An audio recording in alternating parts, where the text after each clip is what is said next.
xong nên nào biết tung muốn chuyện là hả đây giờ mua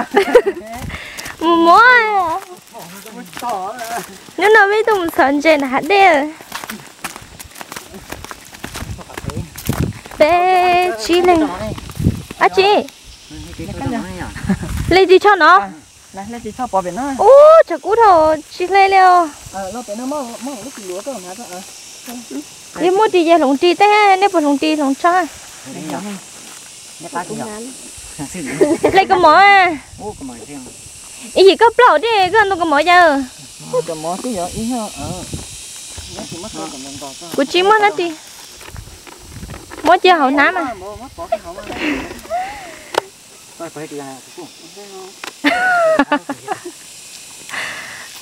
lấy chơi à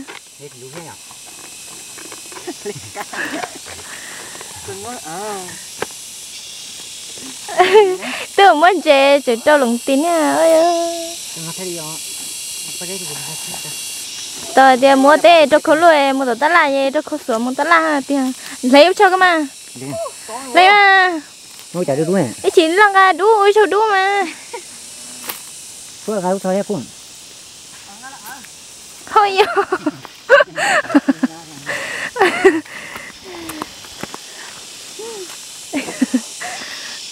phó lấy cái cầm mỏ ha lấy cái cầm mỏ chưa ha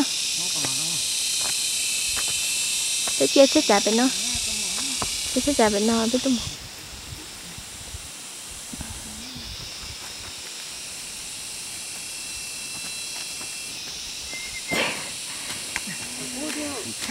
thì dễ tàn đó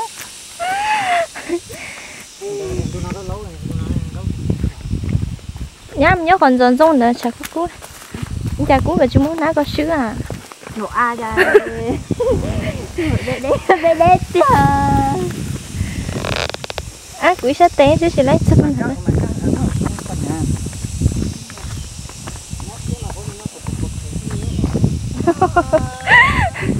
phở tập em muốn à mà một con này một con là hạt đen nhớ ở đen đã yo pot không đi vẫn đây mà nhớ đang một con ấy xuống mong thế son nhé đấy hiểu ê chỉ biết ở cha lo à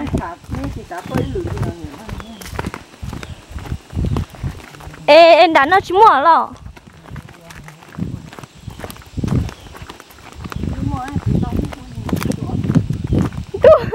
ít thua tu hết trơn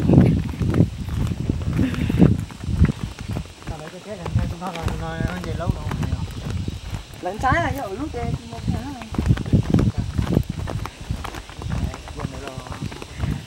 tập kiểu tung xin tên nó là tên play ok trong lên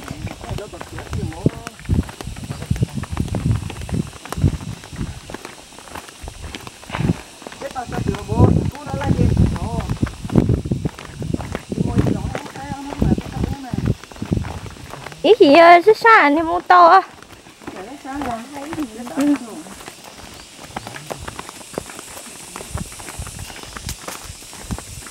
nói bán thú vàng để tôi ôn sản làm hết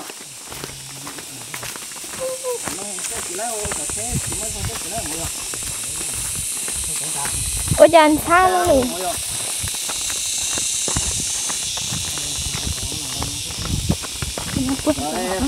họ nói thế không đấy to mới à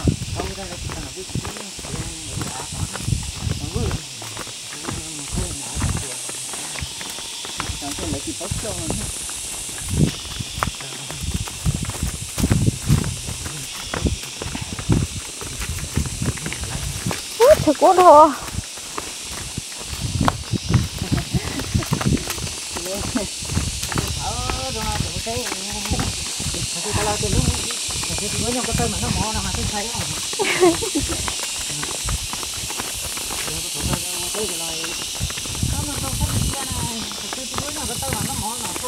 chị cũng muốn nhớ tới khơi còn đuối nhau cái tớ xứ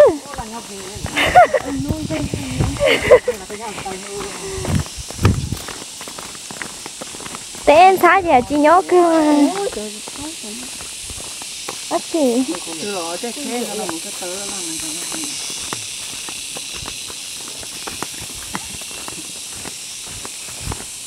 sai tiêu rồi chết rồi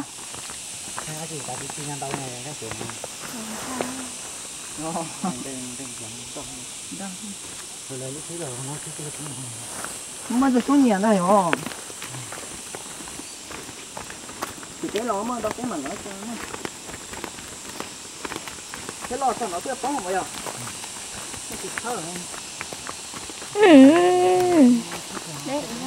để khâu sao nó không thế đã rồi mua gì ôi trời bà đi lo hảพ่อตัวđi muốn làพ่อ Sao một gì cái mà mày tàu lớn tay đi.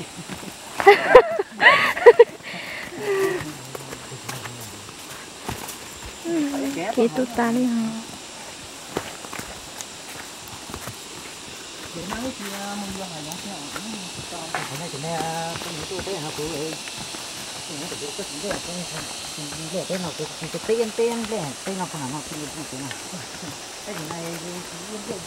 Con bộ én đâu nữa, con bộ thêm mẹ của.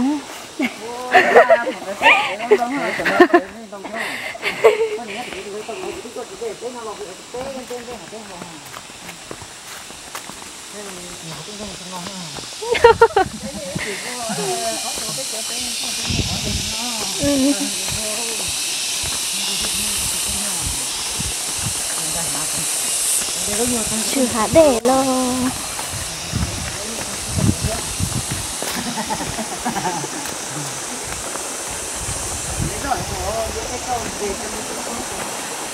Trừ hạt để ha. Tôi chỉ thở đây là bớt đã đây một sập không đã cá cũng là thêm một.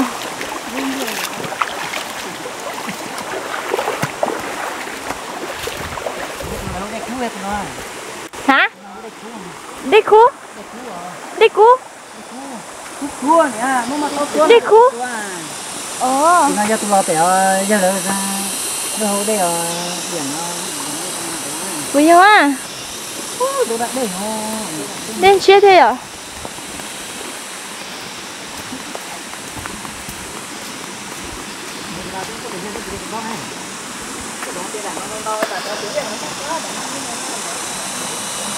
Hỏi bé chị tao hả đây mua à?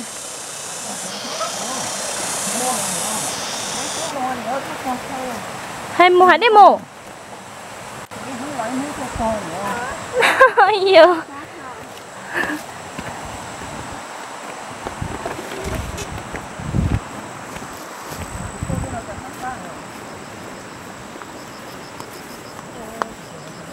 Một cái phát pha ha.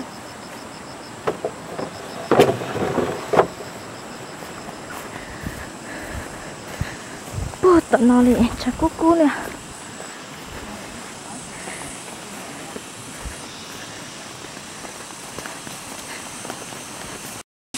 Nè.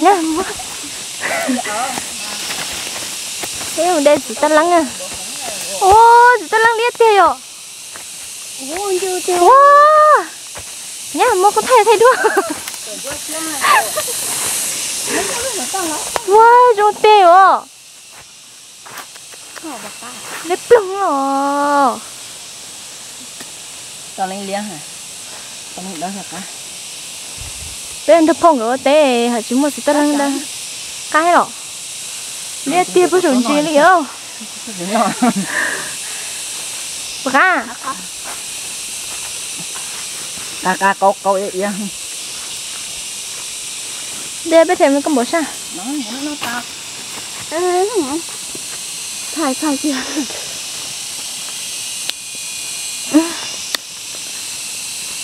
Bả.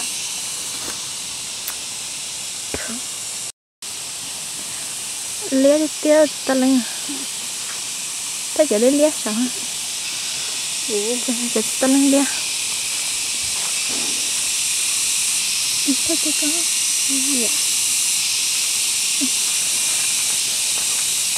à tiền tôi thấy đua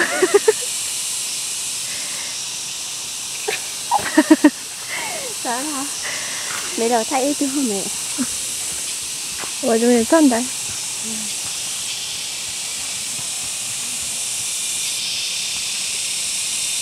lulu hay giống quá ấy ô cuối thì con nghe thế cái gì vậy giống rồi mẹ có thể nè thấy tôi có bao gì tất lắm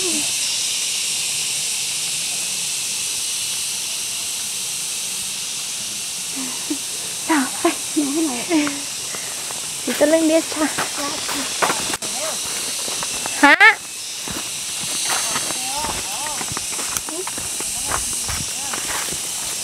trồng cả ngó bên nào cái phim tao bị cái gì nữa là nó chả mua thì tất lắm nghe rồi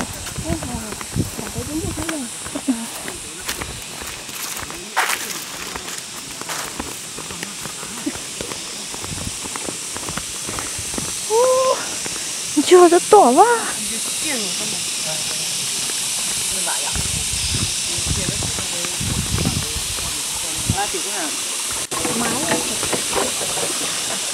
Cái nó này chị đây nha.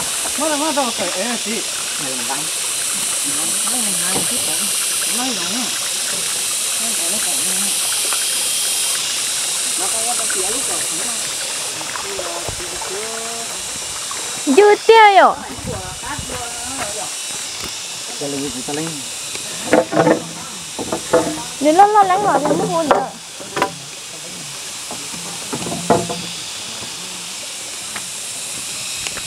cái thùng món trẻ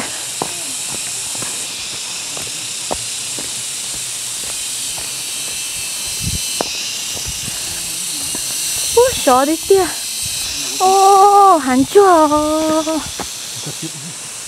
tự chữ ấy tí giờ chẳng chua có em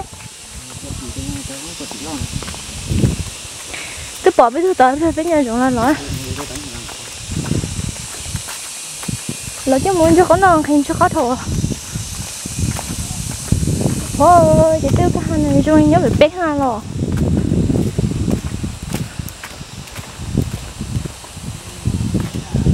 đây tí thương này nè này tí thương nè chứ giống này nọ chỉ biết là lọ chỉ biết là lọ cho muốn cho cao ôi tôi lo tôi phải nói không nó nó đến chút xuống à con đôi tiểu cái gì mà tao là lọ hơn để mấy xem hả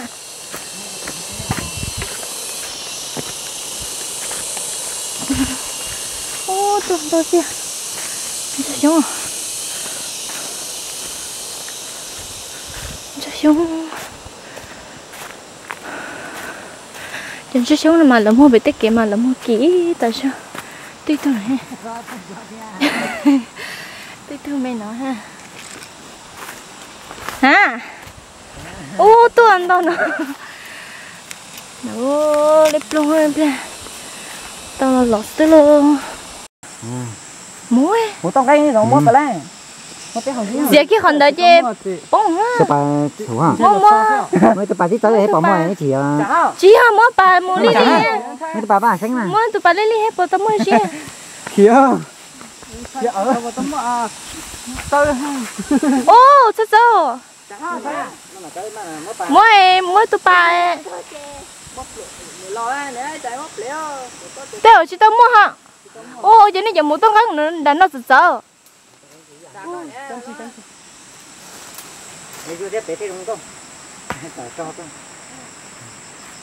bây giờ muốn đến đâu vui vui à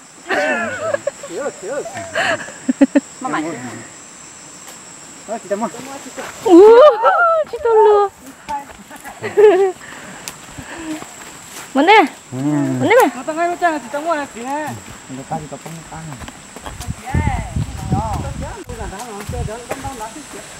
mấy mía à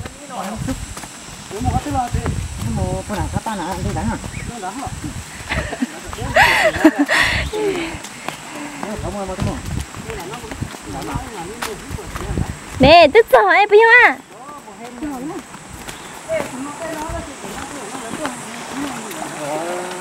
mới tại có tiếng nhỏ không có tiếng nhỏ hay cũng nói là cũng cũng là phải có lưỡng bàn nó đờ đờ đó chỉ việc đó Quý hoa. còn đỡ có này phải tận chung nó cái con cái một cái nó là tí không như lưỡng bàn nó thôi nhở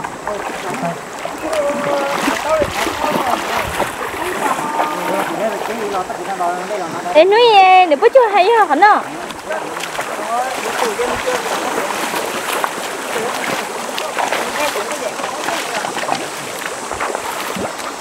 sao hả để nhà nó sợ tông ấy nó sợ tông à chào có thể chụp bóng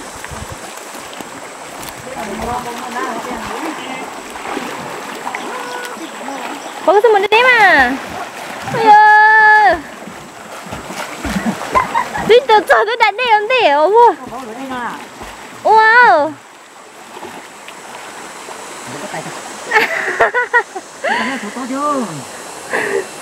không có tao một con nè tôi chỉ một cái tàu nếu chơi mới chỉ thông lên rồi thành thuốc kia đi à tôi chết bây giờ thành rơi đi dạ đào luôn cái thằng này lúc mà tụi nó mau nó phụ lúc tên này xả chưa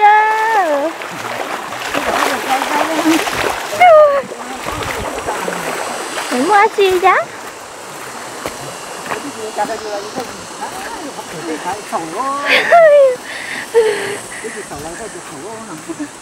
tên tới dây ta là chị ta này đã tôi tìm được kinh tận đó tôi tìm được kinh nước riêng công nhưng mà thấy tới cả cái gì nó là vậy chả mua chiều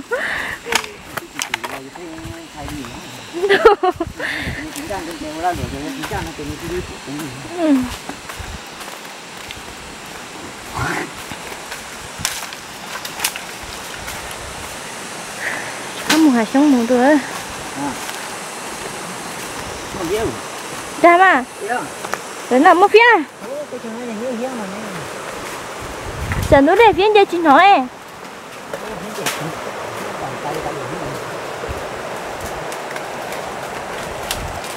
giờ sao kể nó chúng mình tuần của mình đâu cuốn đâu hả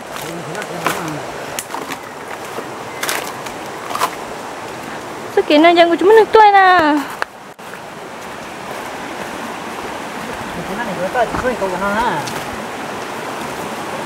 trời ơi là mua bể kẹ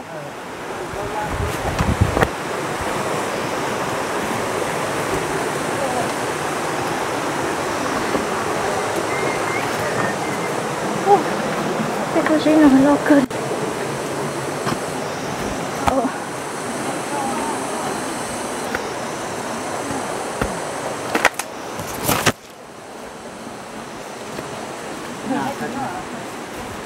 hả ô đi hỏi em po ít là sợ hỏi là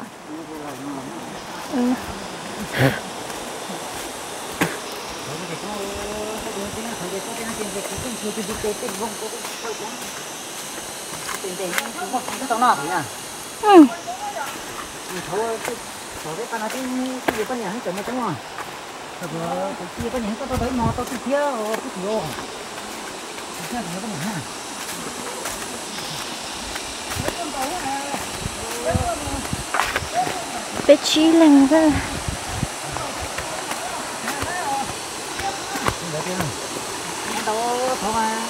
Thôi tự nhiên nó khơi có cái chỗ nào này. Kìa, không có cái nào kìa. giáเลย Đâu trống đi cho. Tôi có thể tình mà chú lôi chí có cái gì mà tôi được con mà. Tôi không biết. Thế này cũng một kiểu luôn. Mình đã bắt đầu cái này nói thì ra cái này giá chúng tôi có gì rồi.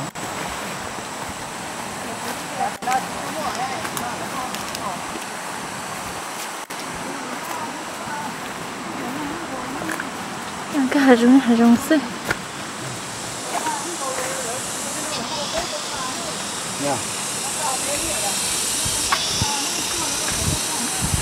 Dạ cơ. Chúng ta không quan gì đó nha. một tiêu sản ha tôi một đế cười thì ơi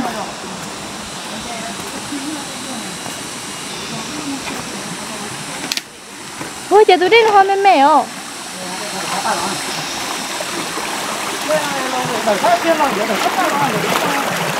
các bạn có các thứ là gì à ồ lọ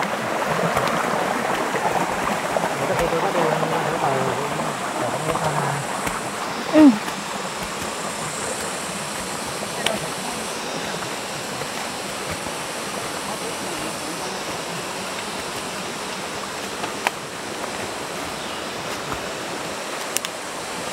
nó là sợ á hết tại cái điều kia thì chẳng hạn cái hai đứa con tự ai đúng hả tự không sát nào hả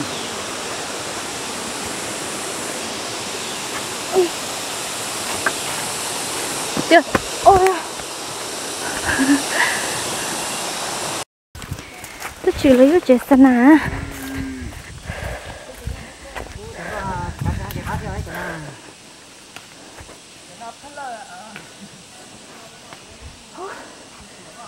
vô trong rồi rồi được nhiệt nha ô ô đi trong thổ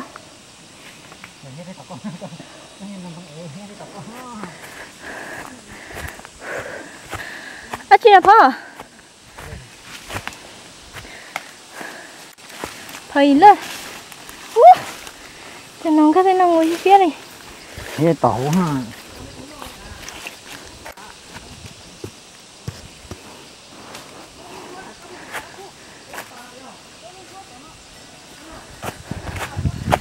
chơi phía thổ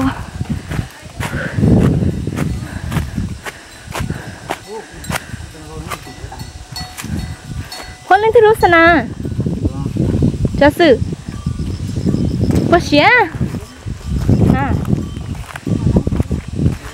đi chung chung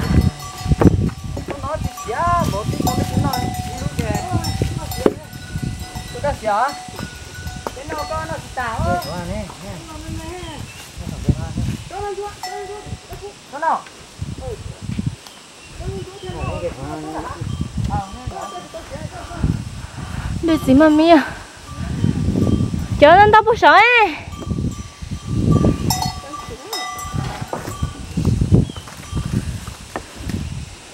tôi sợ nó tôi chửi bớt xía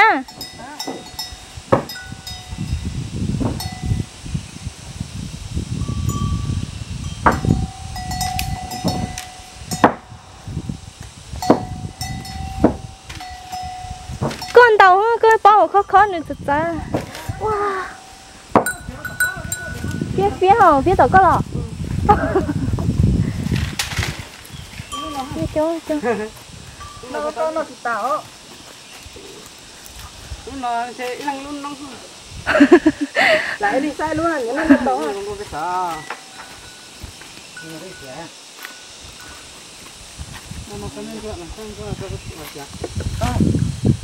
nó mấy nó đó chả chỉ mà rồi ha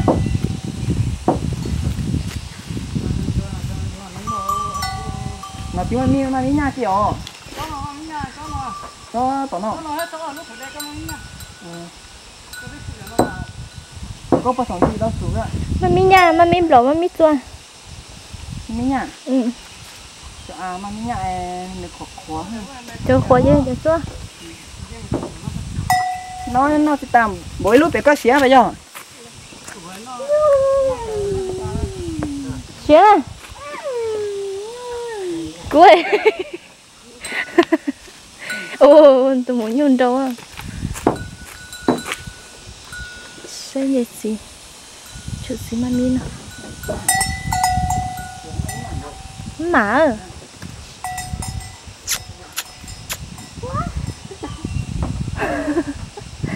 em xinh luôn hả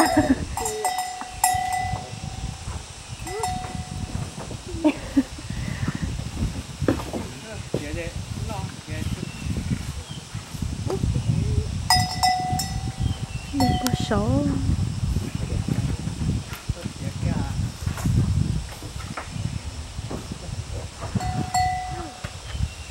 Trường tớ tớ.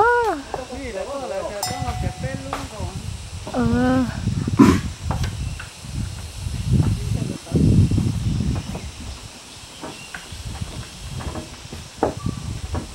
Chị xe cái liền nó bên nó.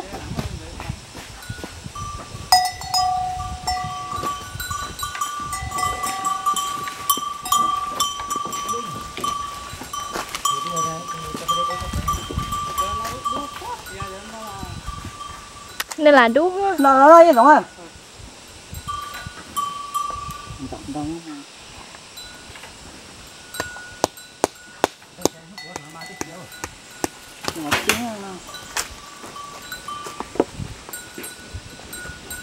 Nó sao mà? Thật xin nè. Đi chỗ nào? Đi nó không. Đây nhỉ? Nhìn nè. Chờ đó đó anh chị có rồi. Tại gì rồi? Như phôi đã thú mà gì có hả? Bơ. Lột tê lên.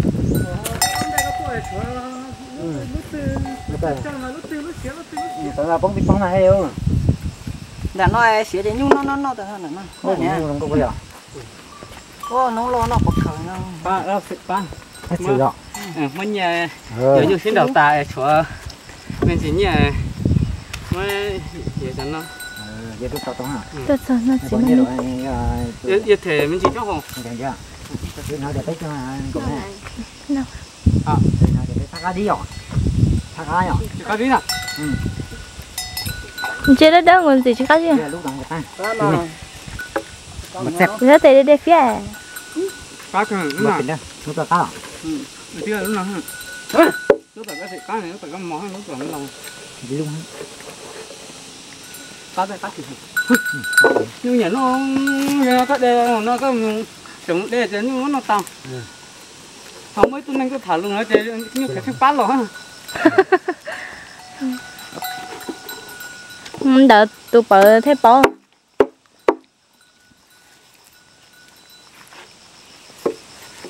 Nó nhiều. Như xả mà miêu. Đâu mà mua. Người ta thay gì tiếng nó tại thì Tay ra để nó tàn. Đâu thật chứ đâu. Thì anh mi nó giờ một phút chưa. cái này sinh chọn thế. Ai cháu thì chỉ lo dứa ha. Dứa ra là một kiểu nó cá ha. Tàn thấu lia không có xe nó lo sắp tới không nó Nên có kiểu không nào. ở lúc bàn chơi này nó bàn chơi này rất là lúc Bà cháo à? À. Bà cháo à? Còn chơi vậy, bà cháo luôn à? Cá rất xinh đấy. Nhau cho ta sửa tao hộp. Sửa tao sẽ lò rồng.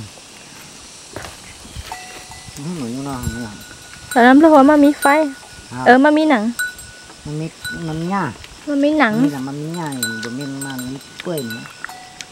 Chào. Mi làm gì đây mua? Đó là rồi nhưng mà nó lỏng luôn. Có tới chuyện hả đây được á. Tôi thấy cái này tuy ta su nó rồi. Có hổ nó lọ. Ô đâu rồi. Tôi thấy à. Tôi nhà ta ơi. Tôi tao ký phủ rồi, tôi ký phủ nha. Ký phủ.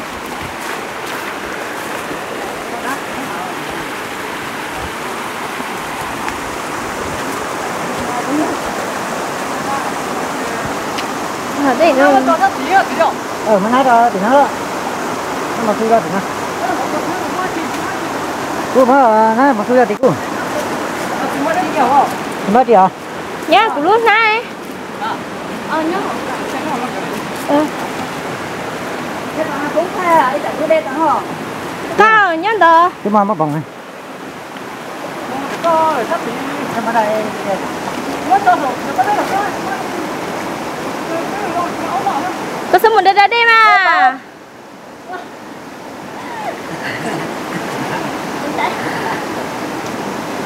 Chào đi kia cái lòng có gì lại à? Tiêu. Có đi cái gì bị gì cả nè. Đi tiêu có chuyện trượt cao của nó lo. Con nó tôi chịu đơn đợi lấy đâu chết tê. chân tôi lấy nó chết tên lấy tôi chua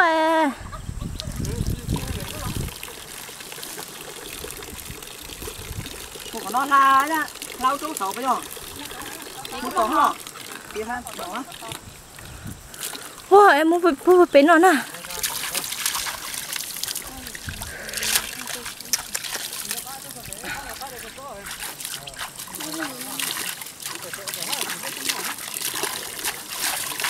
ba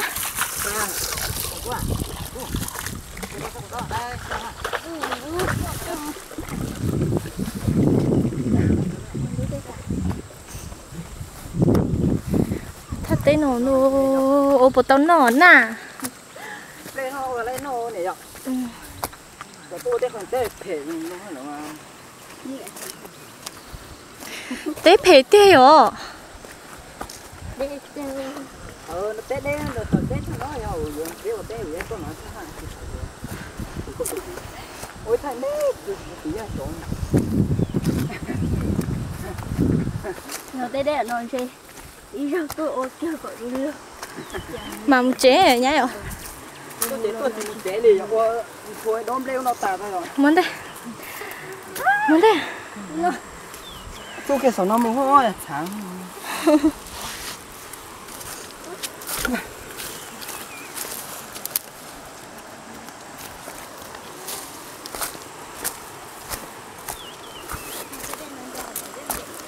gì là nhiều là chuyện đến nó sẽ rồi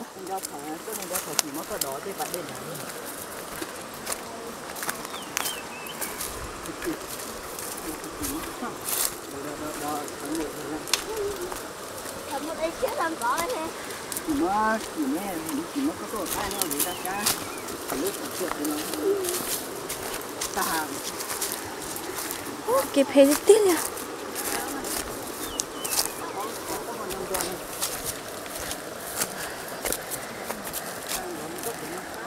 nó quá thế này nó không chờ lâu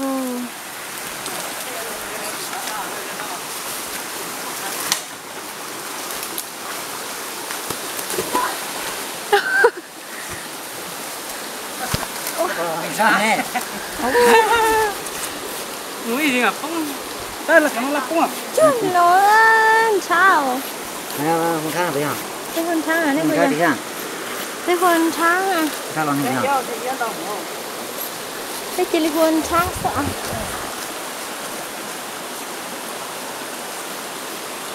phía trong thổ có này bây giờ tôi sẽ tôi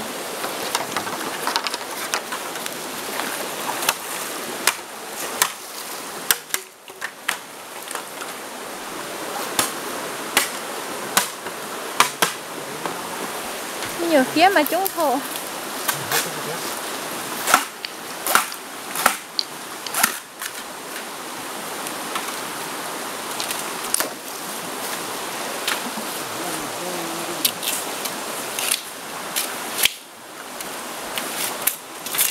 có chung quá chị trồng ấy trồng ấy nó là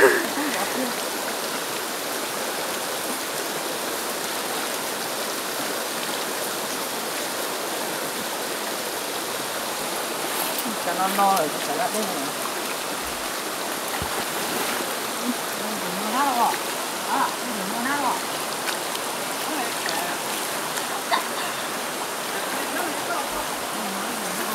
này đây bữa là xia đây bữa là xia cứ mua cái mỡ chứ phải không đây kia cơ chỉ bao à lá bao thì bé nhà bé ở đây bé sẽ chậu ở đây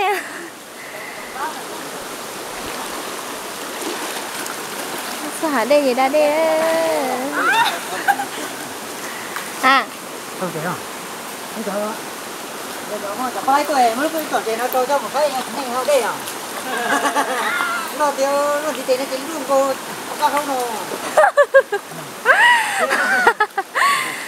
cái chuyện gì đấy cô chơi cái xe đồ gì tiền à lúc nào mình bỏ lô ấy chờ cho mấy hồi của trời ha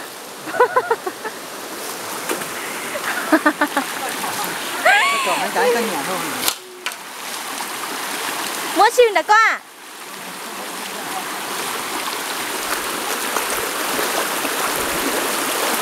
Mình sông chế.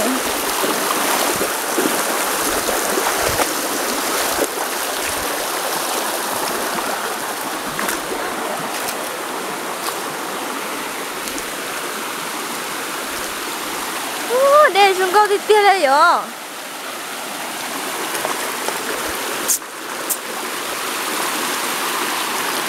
Đây là chúng con sợ.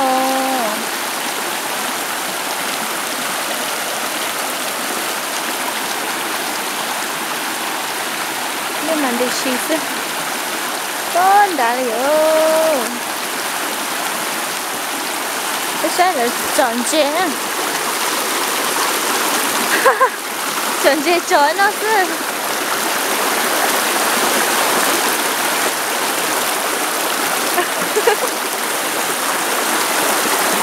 Bố mua à?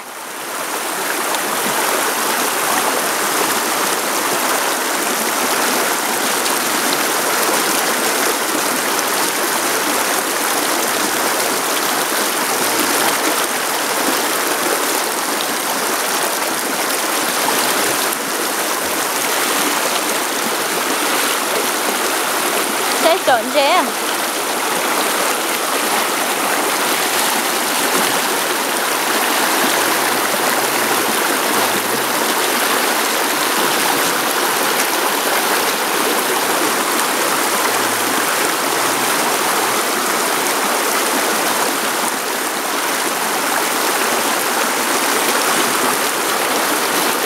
Bố mua không?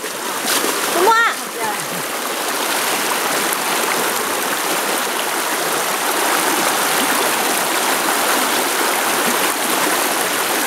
Chọn chơi về phần món nữa.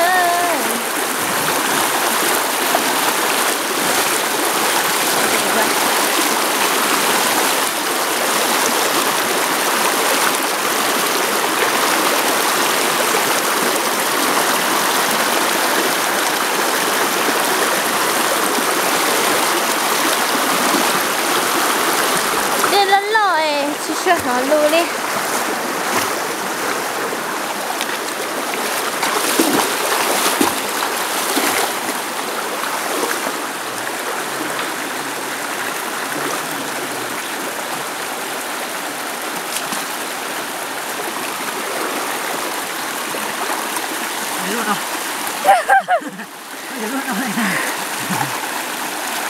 Bỏ了。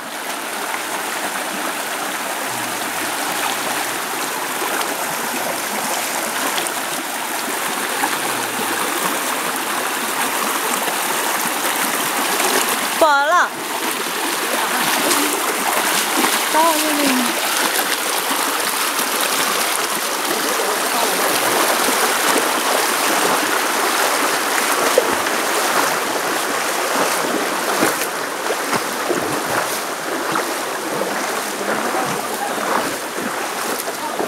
Nhá, thầy đua chưa à?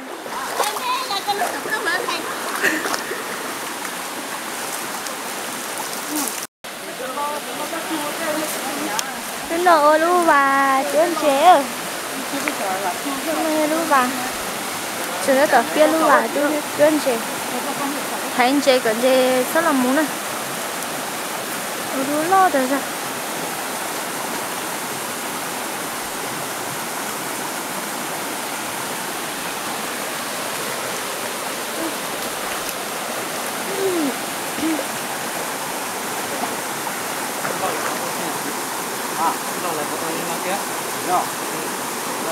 Tìm lo lấy những mua cho nó.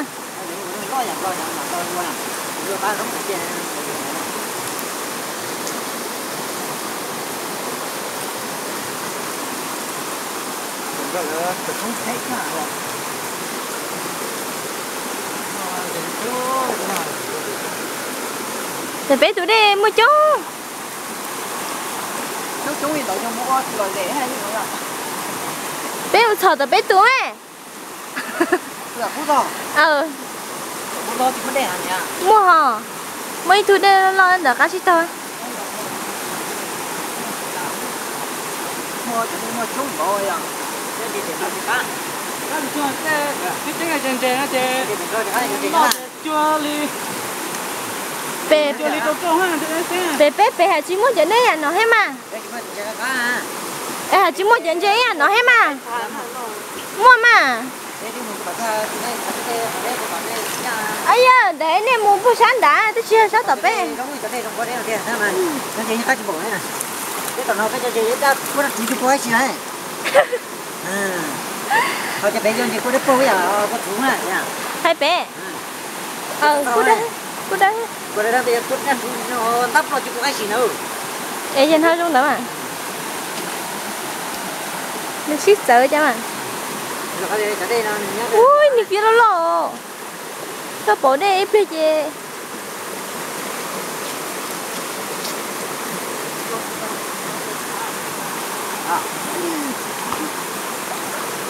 tao mà lơ này kìa tôi thấy nó món gà đâu món gì đâu đây có mà thay mà mò không chơi đây gà lò chắc thì nó không chỉ chui có mà thay cái gì đó là gì đúng không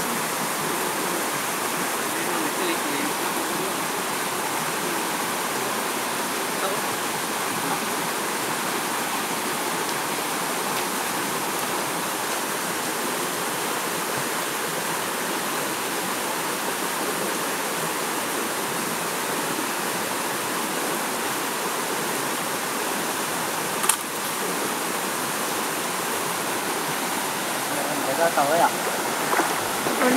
Khi kề con này, cái này thì lỗi à?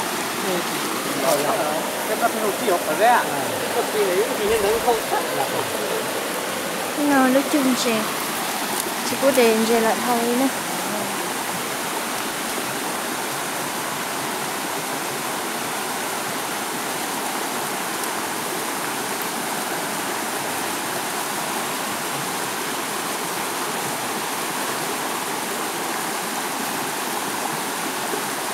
tôi đây hùng ngô có phụ lệ theo có phụ lệ có phụ lệ thế theo Một kia là mua mua lần đấy. Giờ này là mua tất cả nếu mà đây nó như là có đặt là cái là trừ tụi đây nó theo đó. khả năng là hai cái chuyện chỉ có một phần đá với cùng sáu phần đá thôi mà Đó, đúng lâu rồi tới chứ. bây giờ à Đúng lâu rồi tôi mua nhân ngắn á. nó phải cho được chứ nha ta tới chơi gì gì nó phải cho được chứ Bóc con nhẹ, con nhẹ cứ nhiều cái. Nó là mua cho nên đừng lâu rồi tới đã không à. nó kéo như không nha Như thua thì cũng nên thôi. Như thua thì cũng nên thôi, như thua là thì đã là mua. đây à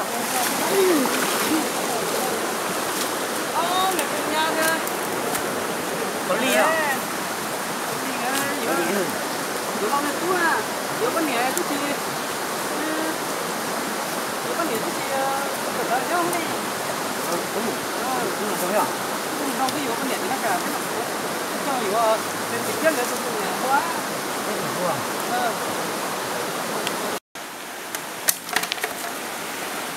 chị tôi tắt xuống Ra luôn kìa cô. điện chơi chị chở lo phải không Nó lo thì mình lo. nói sang ăn đây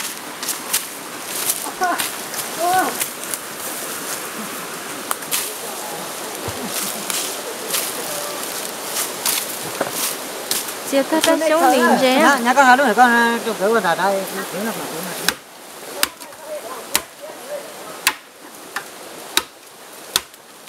có lọ thầu àพ่อ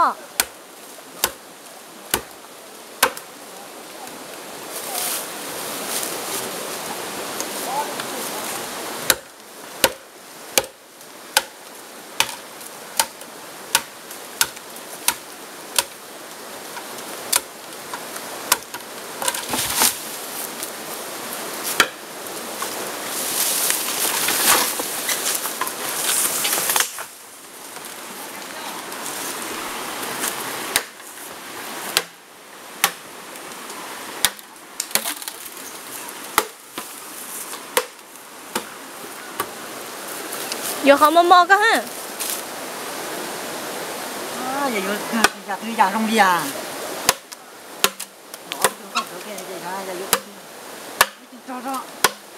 rong rong rong đấy đấy tôi xé rong đây phát trong tàu tù này chỗ đây thấy hết chậu tươi ra thấy tươi thì không có ra còn chết trong cái con hình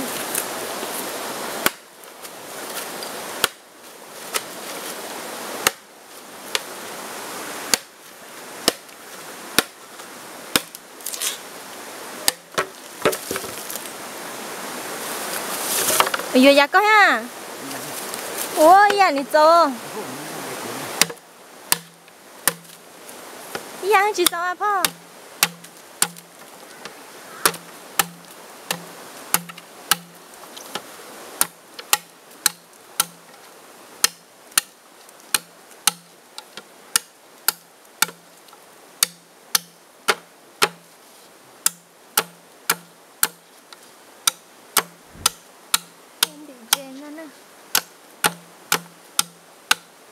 sao mà xịt đi àพ่อchỉ tao có tặng trẻ à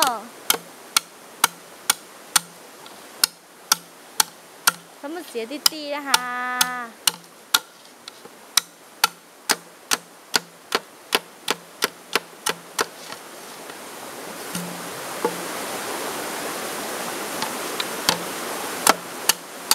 tay của cái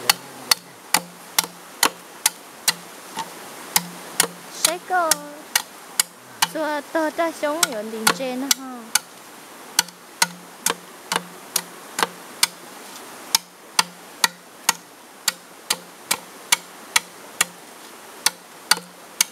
cô có gì chỉ bỏ sầu liêu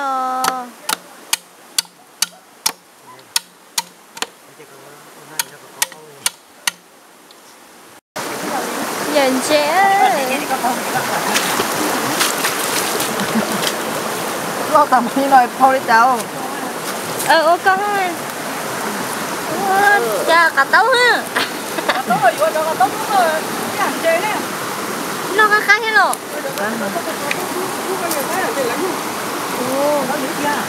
chẳng có vô te sao đi qua lấy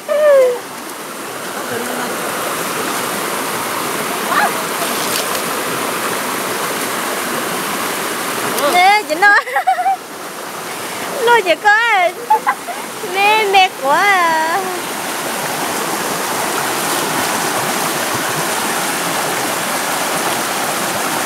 một số bộ bể hơi người chỉ tao sợ bé à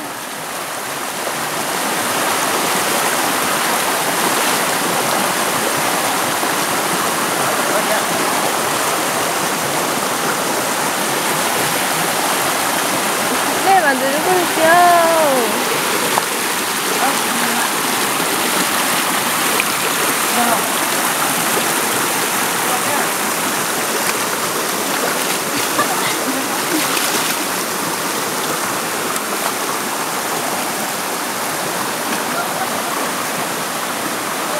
ủa chú đấy đó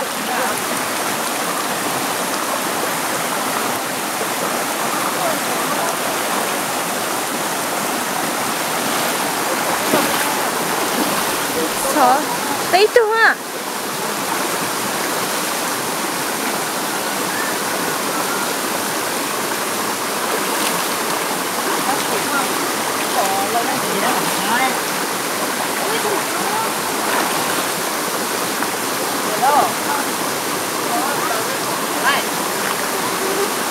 qua đây nè bây giờ chúng tôi nên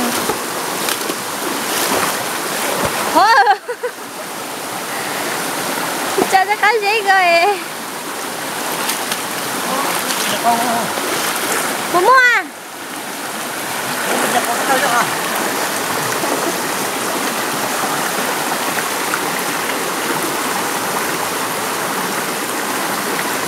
sao anh chế à sao ấy cũng anh chế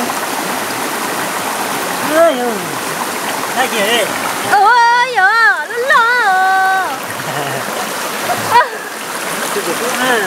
lên lo à nhá cơ ôi cha nhớ học cái gì àพ่อ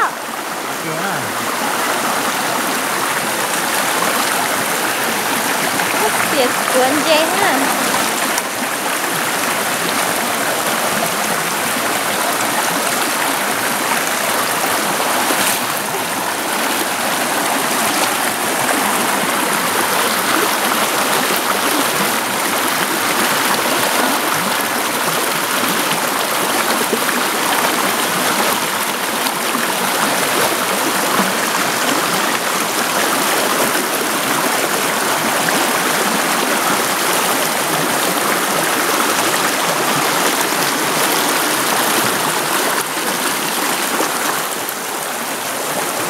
Chuyện ấy cứ xả lọ.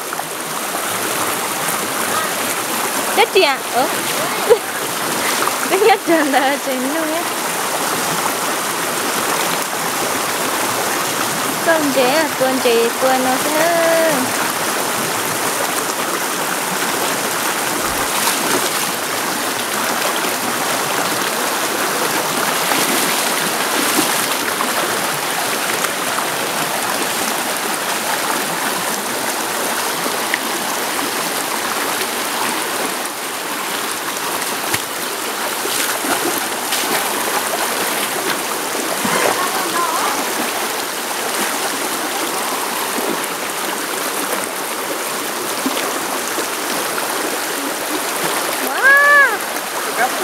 tụi lò luôn đi.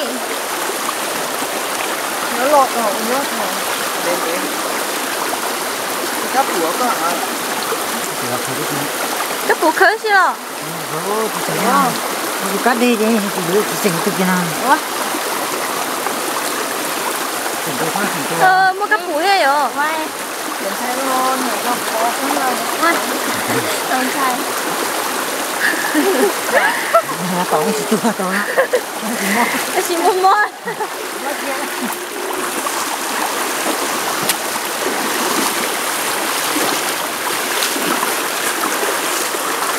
Nấu ta nên điểm. Hả? Sao nào là tụi tao xuống nổi. Muối nước nó lò. Tại sao là tụi tao ở trong nó. Xuống nó muốn chèn qua xuống nó. Đang chèn đau cơ đi nè. Tao bé đứt ra nè. Nhắc mới chờ nó thì xài tụi lo. Muốn gì thế?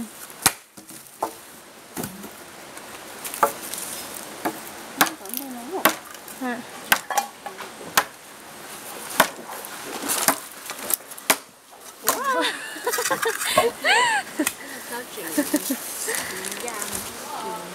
Nó cả city sao? Ôi trời, cái đông tỉ mỉ này.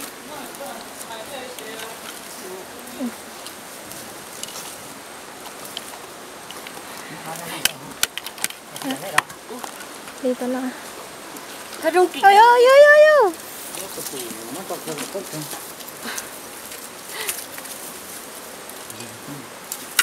Ôi. Nó chở lo sao chị. Nó phải cho mẹ giúp. Chị chuồn à?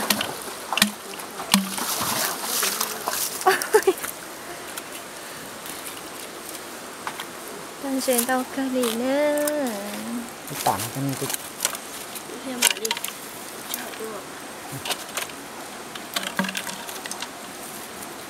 Chọn ngon chi rồi.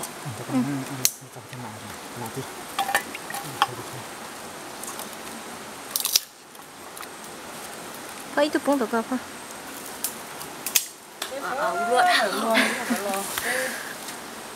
Rồi trộn lên chỉ lên trộn lên tới thì rồi lấy những lỗ. nhưng lúa trời có những tên nó lò.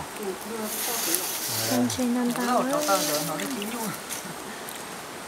Cái tay cái chín nhưng mà. Tại chuyện hiện chế này tao bỏ đuôi dở luôn rồi. Chuyện chế Mình này. có tao nó. Giờ tao tỉnh nữa, ít tỉnh khơi nó tao mà tỉnh đâu mà. Cũng mà chỉ mới Chuyện chế rú tao. có cái tham một bằng hạt gì. Nhưng mà cũng Nó mới cho không. Mới chuyện này lọt thời đấy thôi.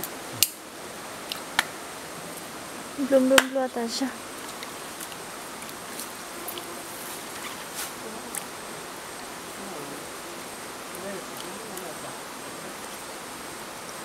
Chúng mà chuyện này đó đây này.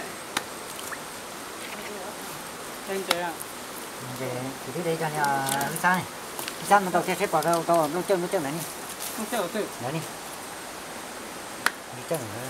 Tôi chơi nó cho cái nó không. Tôi chơi tắt chơi chứ đi rồi. Đi rồi. Giờ mà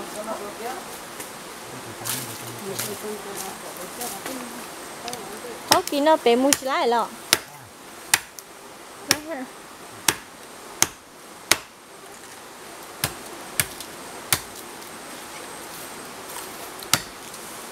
con đâu mà mẹ nó ta con đâu thổ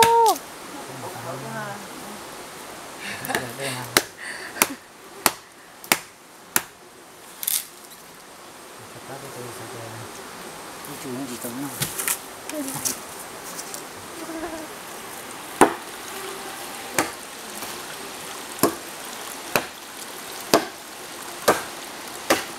ít rồi đã cắt thiệp lóng hoặc vào đây rồi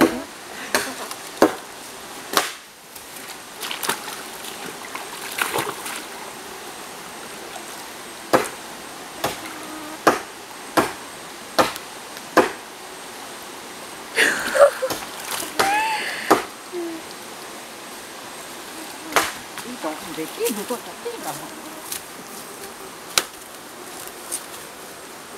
đó là tụi nó là tự thôi là nó thì là cái cá này được cái này là cái hai cái gì nữa gì cá cái cá gì cái này cá chua hai ra cái gì sao nó có thể hết vào trong sao cái lưỡi đó cũng này đâu một có vậy là chỉ chỉ con tông cái cá đây này tôi chỉ tôi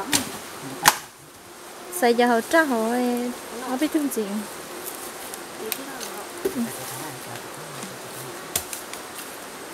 mới chờ nó cơn thì đã hử ra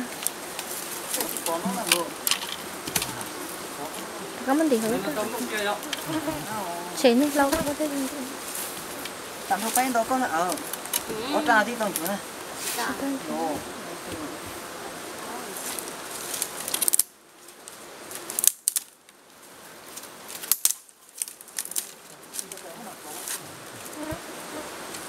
chém lột hổ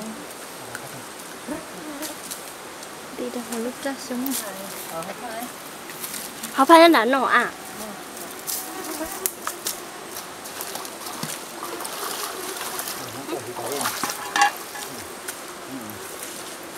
đếm rồi đấy chúng mà trời tốt thì cái ngày mấy lúc tốt xem cái này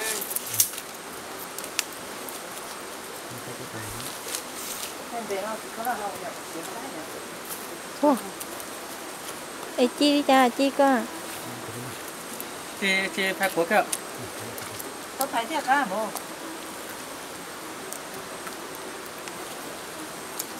ha còn đi ăn chị chim trên á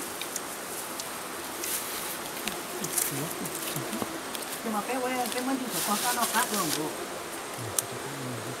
thật ra thì cái quả khẩu ấy thì tôi để thì tắm làm thì nó có rồi không trẻ không không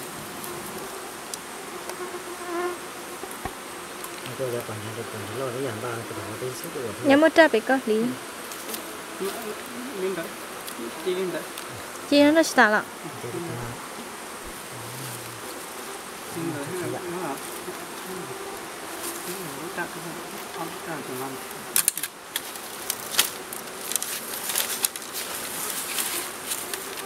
chim chim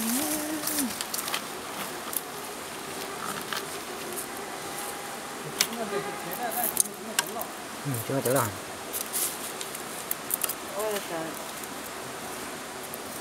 nó thích thôi rồi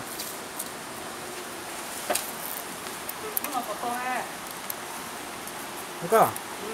Nó nào? Nó chỉ có. Có chỉ biết có gì hết chứ?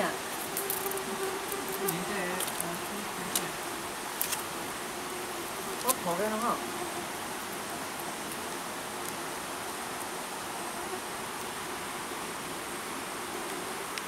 chế là một bọc khắp rồi mà chẳng chạy gần hát thì là cũng hả? Chạy thì hát thì không ô ô thầm ô tô mở chứ chẳng đủ nữa chơi thì nát thế à? chế Sáng cái hành chế chơi.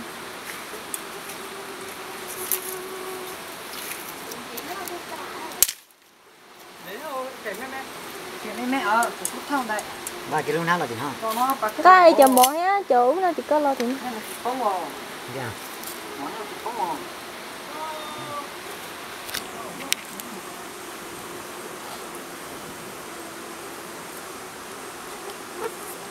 chị tôi mẹ của ấy.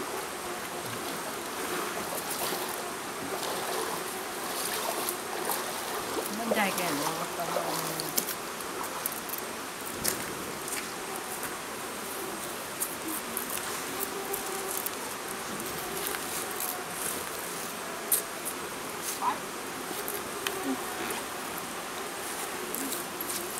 Cha chị tôi nói. Nó là to gì thôi. Nó phải là to gì. Nó sắp quẩn Chị phòng. đó. Thôi gì nó chỉnh.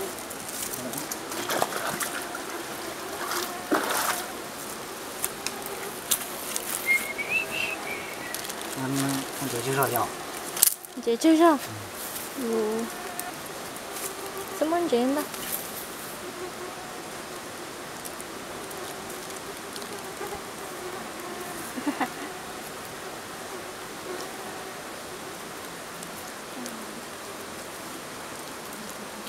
Cái hơi nó có kìa ha.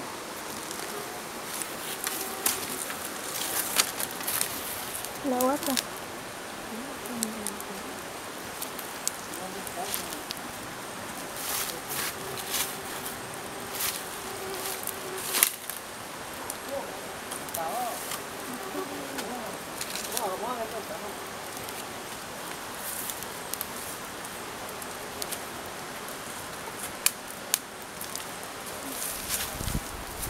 Thì đây nó thế ạ.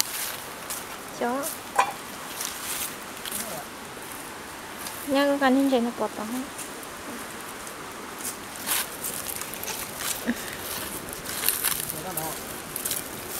Nhủ, chả bỏ súng tu không? Tên sẽ tính chế. chả trong tí nó nằm không nó tạ ở mấy chỗ thì đó có cái ở Ủa, đâu nó liều. đúng rồi tôi cho tôi xa chứ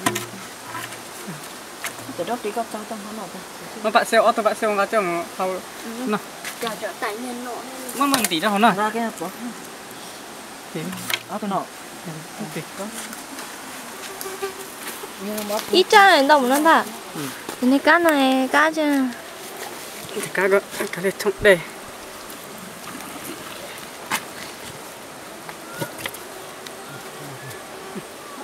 Thảo. tạ lên nó Ồ, đi nó lột tiêu. Ôi cha không có cho cả. chạy cái nó này nó cái này phải chắc chụp phải chắc biết tạ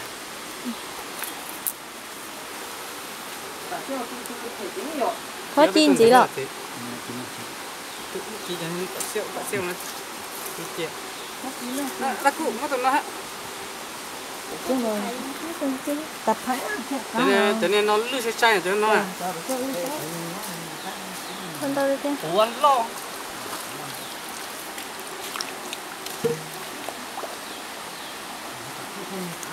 Giờ chỉ bỏ tu chè. nó làm nữa tụi nó này Có đúng không? Cho nên nó chỉ tập hay rồi. Chạy lệ tay rồi. nên xá lệ ta Có sao thì tôi đến nó chỉ mua cho nó hay rồi. mà Chán tôn đâu. giờ có chỉ tôi này tôi chống nữa giờ có tôi toàn đi ra để kia Rồi. Không trừ.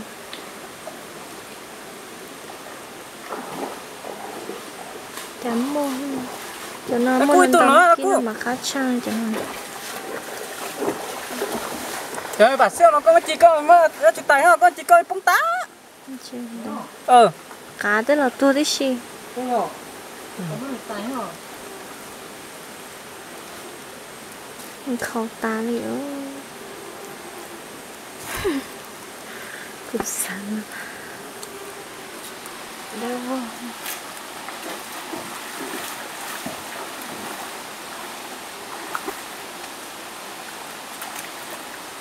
Nó sẽ rất là thay quán.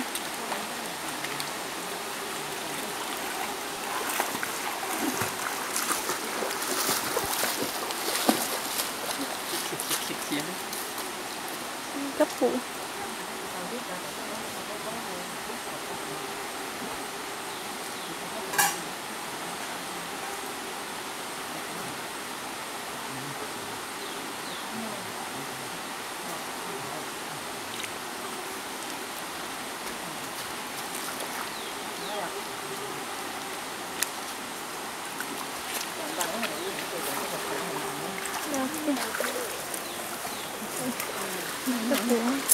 Nên nó tua chứ mà là không nó kiếm lúc ta cái tao cho nhẹ nhẹ nó cho kiếm mà teo tao À chị hình chị muốn điệu nó cho số rồi cho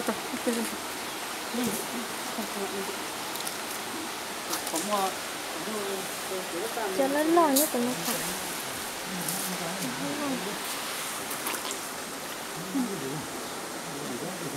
thế cho nên mà lo tiêu rồi cái này lo tôi phải tới rồi sao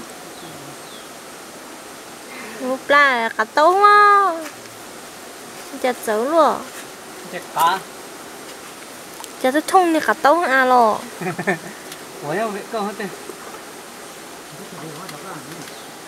mua gì cô pla lo lo à chặt phan hết chả có món tụi nó bỏ tụi nó à cho nên lo em cho nên lo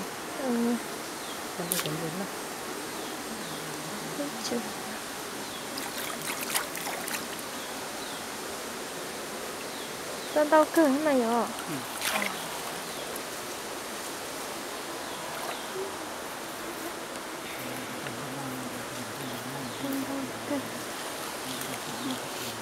nhà khổ tuổi ấy ạ của chẳng nói nhớ lại chế kiểu mà ốc của cái cột xeo lắm ít bỏ đi ít chi cho này ít ta chỉ cho đó chỉ ít ta mấy nó còn nó to pet à ta biết ta biết gì à dân chế lo nuôi à cháu sát đó có rồi mới ít ta trâu chậu sản xuất cho lo cho mẹ tí thông tin hả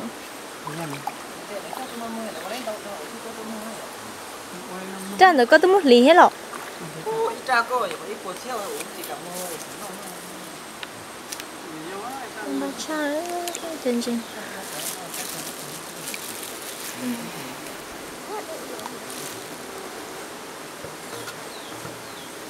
tao tao tẹo nó cha ya con nggak lulus tuh kalau itu itu mana ya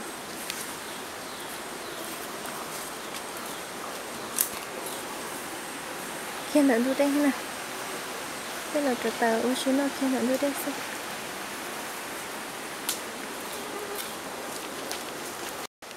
thấy ở chỉ tôi phải nó chín trên nó chín trên chưa nó lên từ túi này chẳng tao túi luôn đi có xíu mà yo có xíu đâu xíu ô mất lỡ mà sai lá thôi giờ cứ tư cũng nhớ tao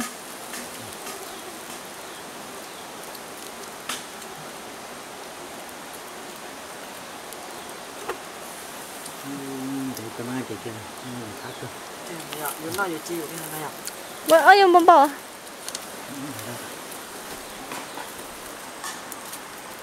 nó đây nó chào mất số anh tử chế nó để sửa thay không nữa nó để sửa sai đây mà đây cũng lá tôi xé mà giờ anh chạy ạ là gì sẽ chỉ là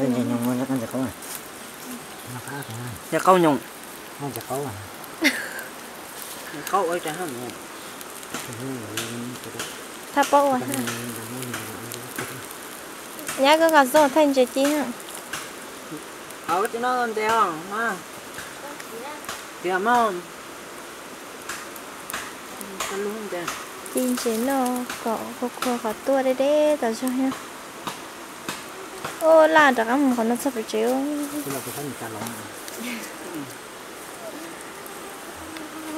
Sao thì chúng mình để nó tới thế là không là tết rồi nha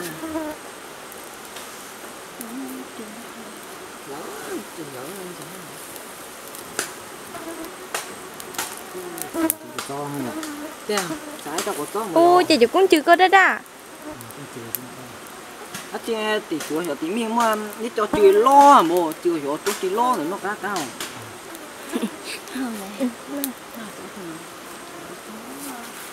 chín chế nó thế xí nói chụp bỏ là mất bỏ cho thổi tròn chay lấp lùng mất bỏ cho người chúng nó nữa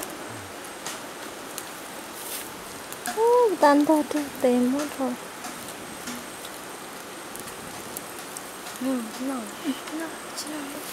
mất lợn á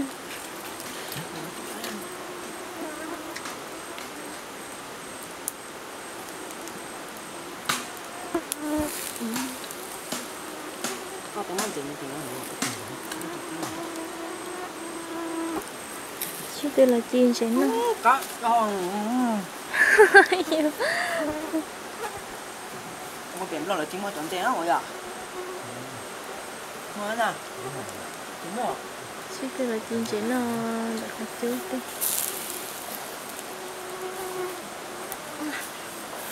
cái thứ thấy gì lắm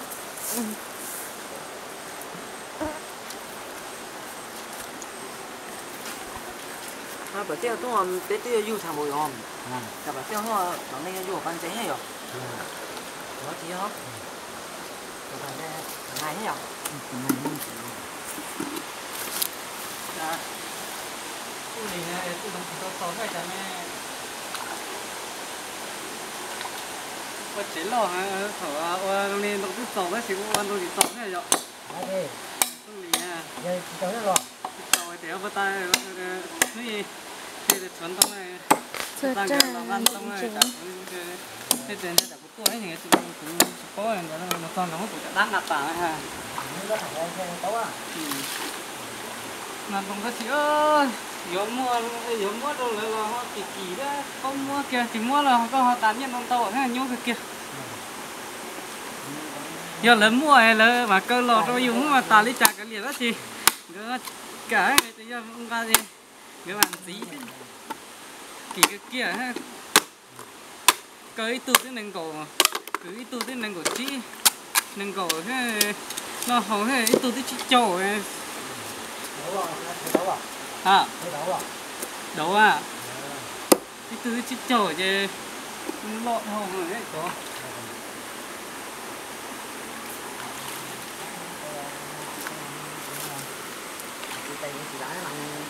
thành chế Đang ở cái chỉ lá cái lấy đây con thấy có lên gì nên thấy ha. Đi cho thì sao hay hết rồi con thấy chứ nhưng mà mất tình cảm thế mà có chị hai lên tới họ chưa lấy dù chỉ ta nó đâu cũng đâu hành thế là nhớ cơ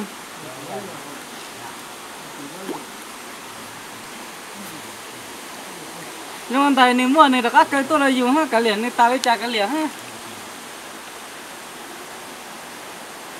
tu ha đó là tu chứ chỉ mất trong cái cổ tự tu mà họ tàn tu hồi này, tới chỉ ta cho pro chụp bật xe ha.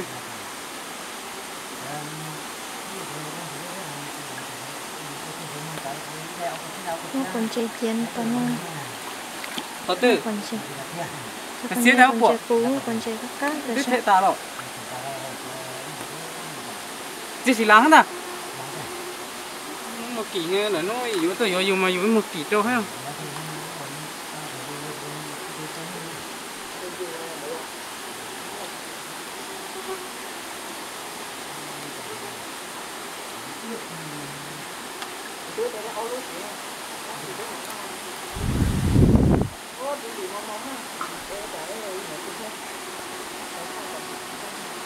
nó phải chế của thế lái của thế mà tuần nó mà đây là 1 tỷ này.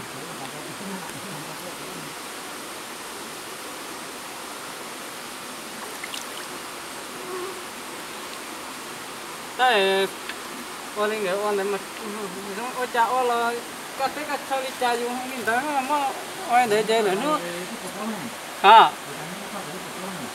cái chỗ cái thò cái gì vậy cái chỉ yêu lên tới cái thế cái chơi mua đi cha mua lên tới không có mua lên tới chỉ yêu thì giờ tan rồi ha đi chơi ai xài luôn hết mà Cái là sen không gì nữa.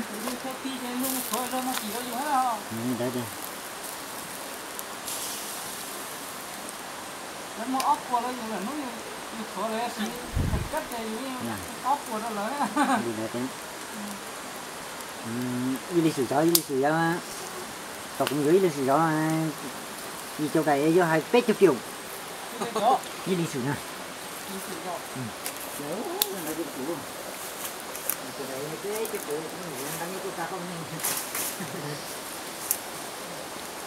Xa châu này không ạ?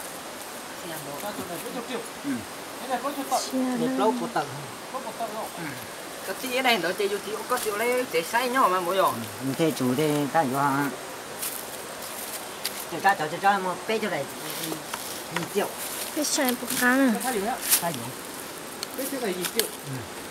Cái gì đâu? Các bù theo trừ chân trừ. Tại trừ nó không có lòng nó đa phò.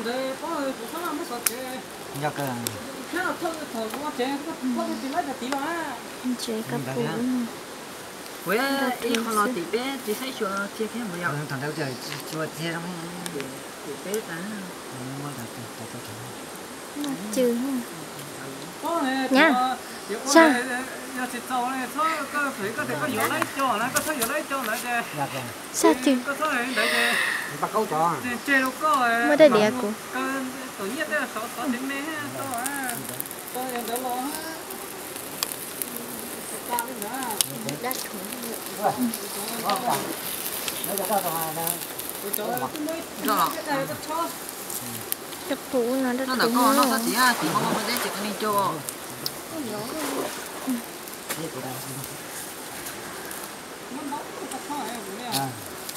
Đủ là tôi nó tập của tôi đa thế rồi nó phá thế rồi.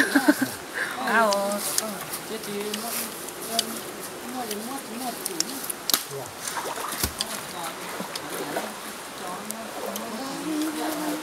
Rồi nó chi tao sẽ ăn.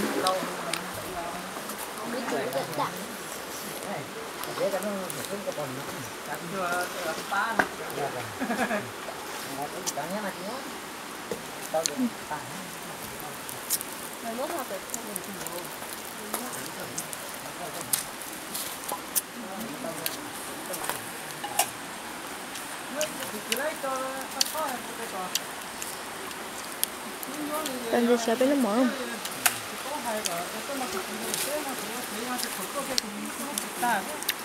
với cho chứ chứ không phải nó cũng é này cứ é xiên lắm Mình đã thấy cả hết kìa. Thì tao ra cho còn khi phát không cứ vào.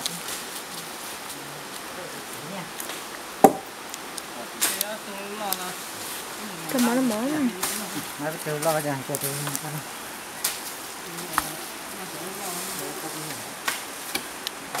Cái giò thì không giò cái gì.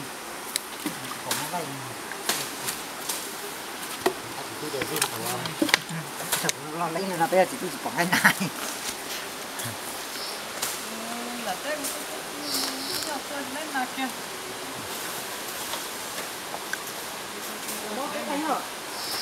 Chế ra thì tao cho nó khỏi nó nằm. này tôi lấy tiền nông là cơ nó chỉ đấm nó cam phải bỏ chứ ốc này mình chỉ bắt đập tài Đây tao để cái này. ô nông là gì nhung Cái to mở rồi. nhung nhung chỉ chừng nhung kia chả mới giờ chả nó rung rộng nó nè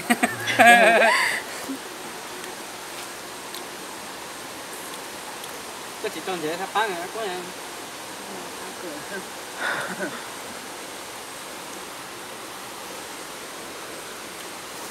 Chị toàn dây kia. đầu cũng ăn chơi có dễ hơn rồi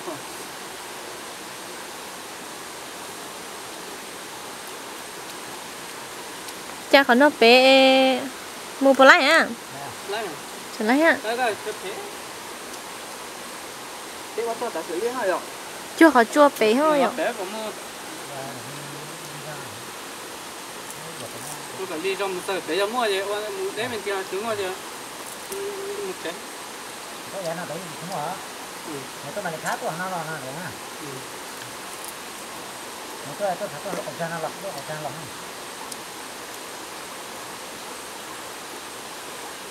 tối nay thì đi chợ là mua sẵn đá xứ rồi của tiệm tối nay đi chợ là này mua sẵn đá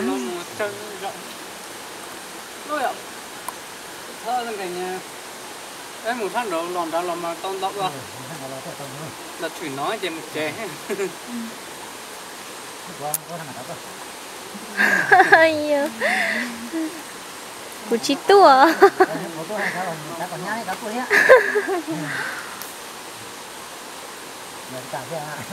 cả cơ này tua nè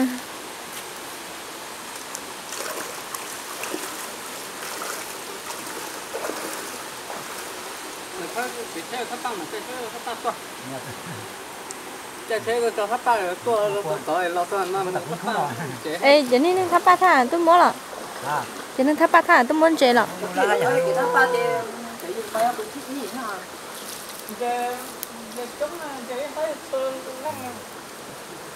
nói chỉ các chị để tôi nói thế đâu có tôi mấy rồi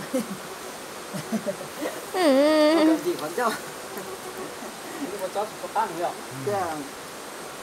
của tôi này cái gì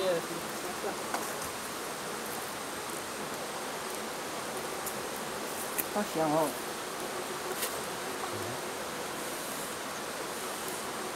mà cái ngay khó khía tôi nó không vậy tôi sẽ ngay khó khía tôi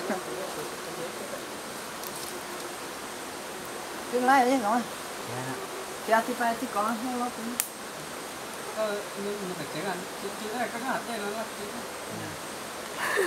thì nó tức là nó có của nhất trong cái gì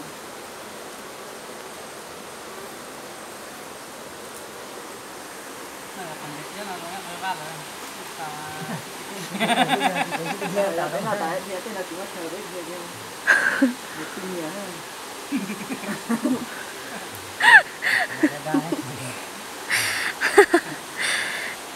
đã thở hay cả lôi này nó còn nữa ít tới ta nó không có mỗi cho nè cái là to nó này nè nó thì động nó nè nó để ta toàn mỗi cái ta có cuốn có tiếng thừa hả tôi xin là chắc ăn linh chế cho tới chắc ăn bộ của nó nè thuốc thì tôi chơi ắt thì này mới phá tiền tặng linh chế bây giờ không còn là tập bớt về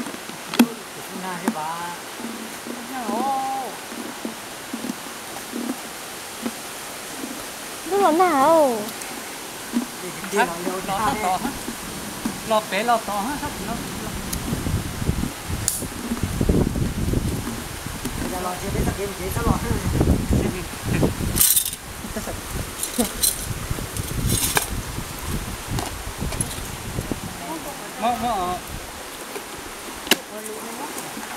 ba tay múa nó chụp là không ba trở đây nào thế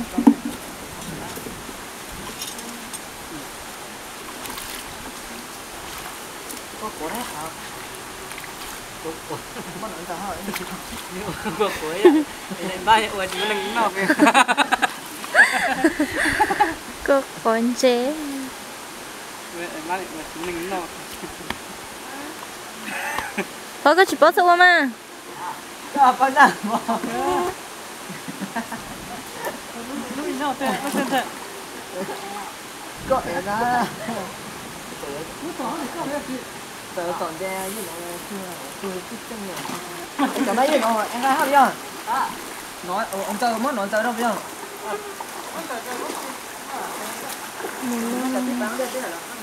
hay muốn thế hả thư là cá đúng không nhớ mua của em mua lúc nào của em ai của em nè Ôi cha Cũng như nên thôi về cũng thôi. quế có bằng gạo con nó à? Em cô có mua kêu cái cô. Ông nói kêu Tiền này có bao nhiêu tiền? Tiền cái nhỏ nội mà gạo rất là có tán. Chị mất gì hả?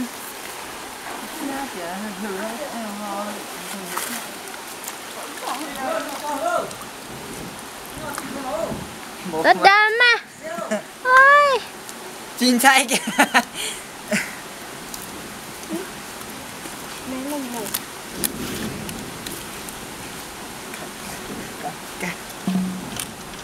Đúng không à? Của nó. Đúng không? Con bò. Nè tôi hay nè ôn nè đua. Chọc lão mà. Mày cho nè. Khó rồi. Chị bỏ này. Nó sổ thật ra. Sao bắt tay đấy? Cái nó như chín chay. Nó plop một béo. Là khéo ra rồi anh cho cuốn thôi.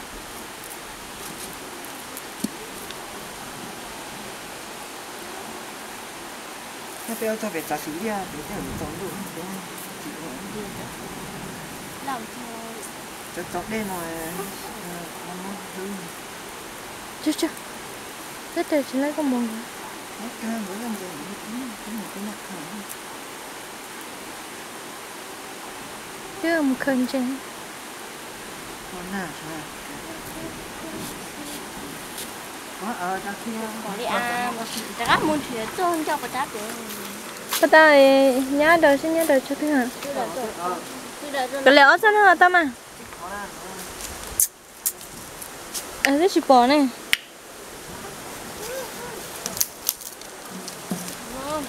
Còn cái ba mà làm ăn. Ừ. Nói.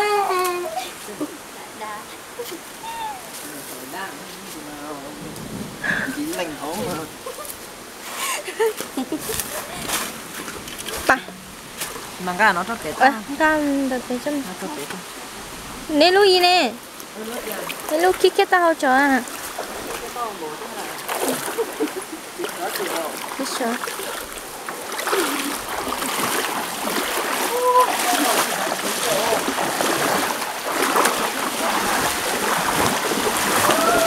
Hello, bên phần nó có bé rồi.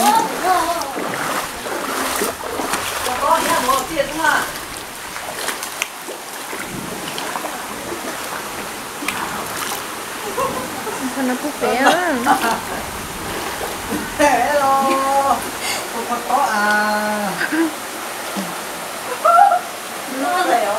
Ở trong đó nè.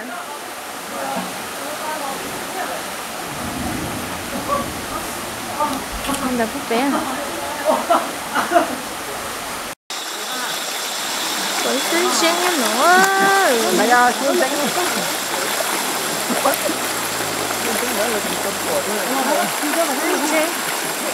Chẳng là gì à? Được đó. Được đó chúng ta rồi ạ. Có cái gì sẽ điểm dẫn không? Chưa. Nó chưa rồi.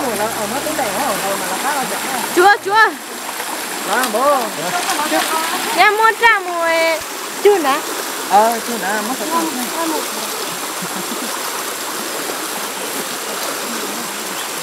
Có mùi gì à?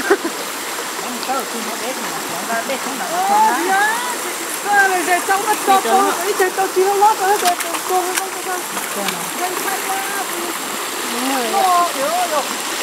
Lồ. cho ta ra nha, để con mới điều khiển thì không đâu. Nhân nữa.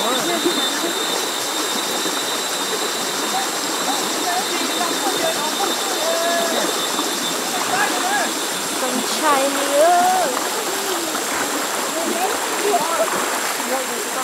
Tôi trả được gì đó. Ôi, chị nó mà sao thao.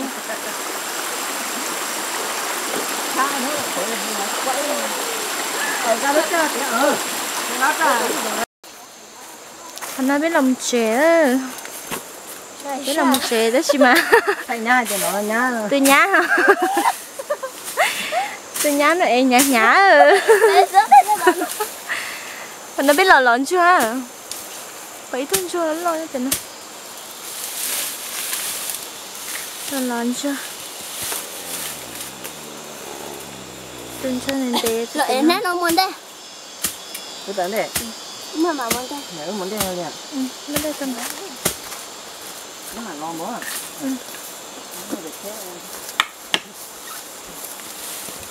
nó tao luôn tụi lo á cho nên này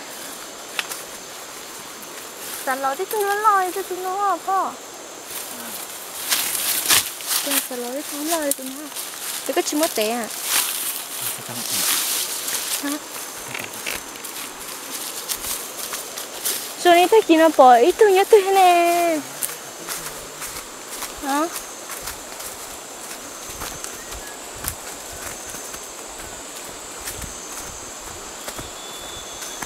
sao?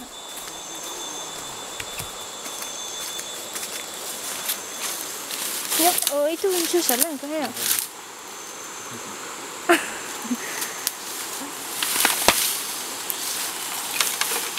Có ít tôi tỏ hết hả? Đây, ít tôi liên liên ở con lò chia này cho chút nào. Ít tôi liên liên tao nói. À, lò này là chín lò mà.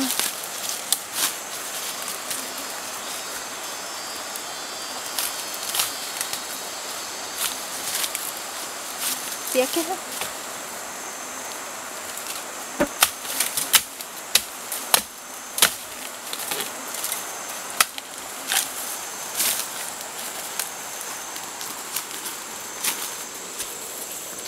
Cà phê thế nào? Sao? Chẳng đã chỉ nhỏ lọ. Gọi đi ít thứ nào là chia nè. Ba nọn đó. Là chỉ ta nổi để mổ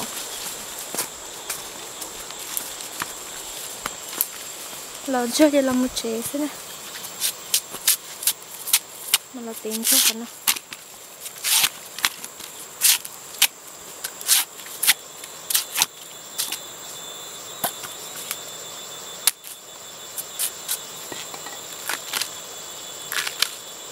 để điểm cho chúng có đây đã để họ chỉ đỡ đi giờ về bé không?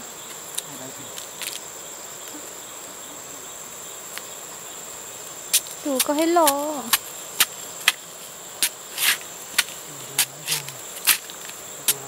Lo cái này như nào?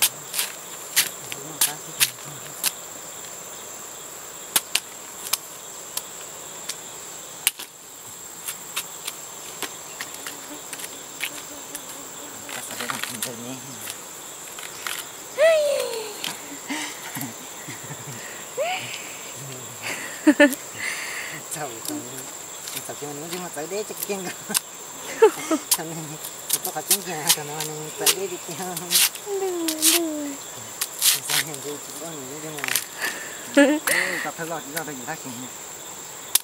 Hai cái họ chứng cho mà ôi lúc chập bộ xỉn đâu chuyện đâu. Chỉ mà không mà nên cái nhưng cho lại lừa ra lúc kia cái bột chu ha. Chưa đi à lương chim mồi dạ chính nhà lương chim mồi cô chế lơ hả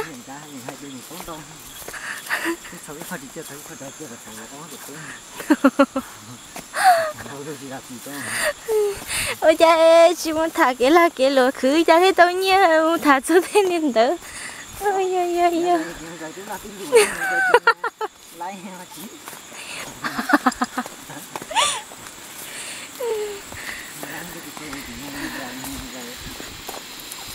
sao lúc đó ô cũng ngủ muốn đi chợ bên ngủ cái gì chơi vấn đề này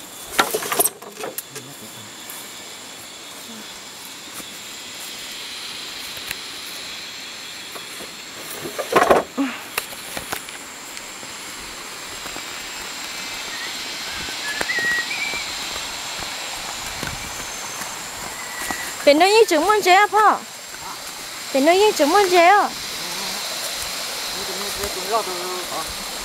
tụi nó lót được to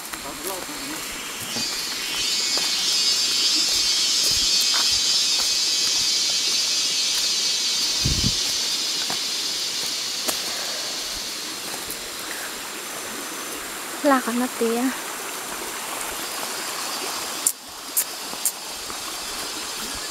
là đây đùa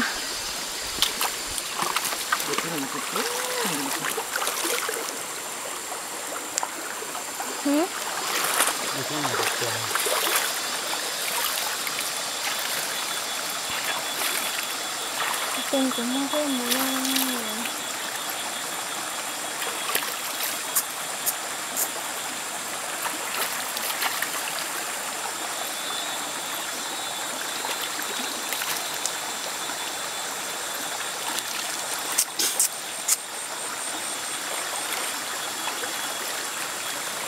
thì có chúng muốn đi của trong đó à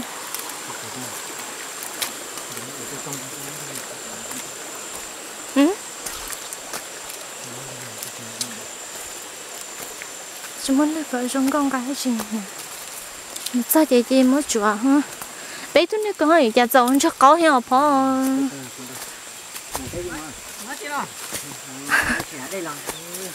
nhà lấy tụi của hết rồi ta mới chỉ tiền này có chúng ta muốn cái chúng ta nó hả đây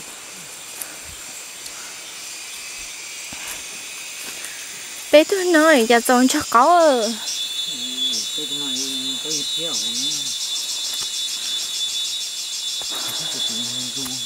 lo còn đau sống ôn cho có nó ở bếp lửa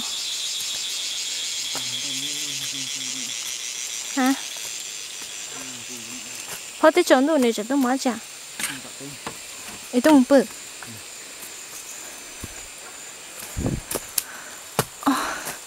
lo cho non gì mình chỉ muốn ta muaพ่อ tôi mày nói พ่อ tôi nói hả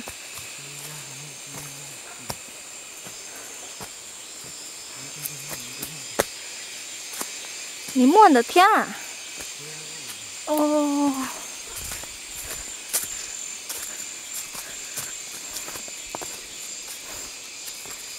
哎呀大家来吃个菜喽